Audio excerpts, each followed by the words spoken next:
તો ચાલો મિત્રો, આજે આપણે બનાવશું વાસેટીની ભાજી. ભાજીમાં શું શું સામગ્રી જોવે એ તમને પહેલાં કહી દઈએ. જો પહેલાં તો વાસેટી લીધી, પછી ડુંગળીનું ઝીણું કટિંગ કરી નાખ્યું, લસણનું કટિંગ કરી નાખ્યું, અને પછી આપણે ચડાવી દીધું તેલ. હવે તેલ થોડુંક ગરમ થાય ત્યાં સુધીમાં બીજી સામગ્રી આપણે તૈયાર કરી લઈએ. પછી એમાં નાખી દઈએ જીરું. જીરું નાખ્યા પછી એમાં નાખશું આપણે લસણ.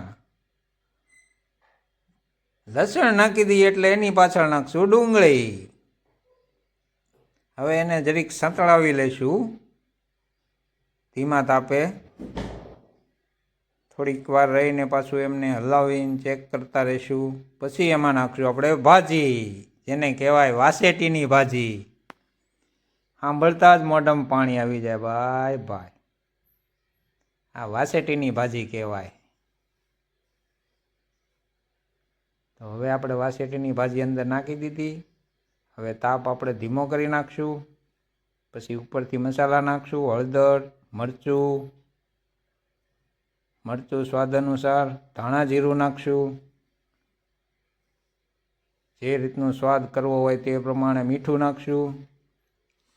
પછી એને થાળી ઢાંકી અને ઉપર પાણી નાખી અને જેમ આપણે ઢોકળા બનાવીએ એ રીતે એને સડવા દઈશું. પછી પાછું ચેક કરી લઈશું.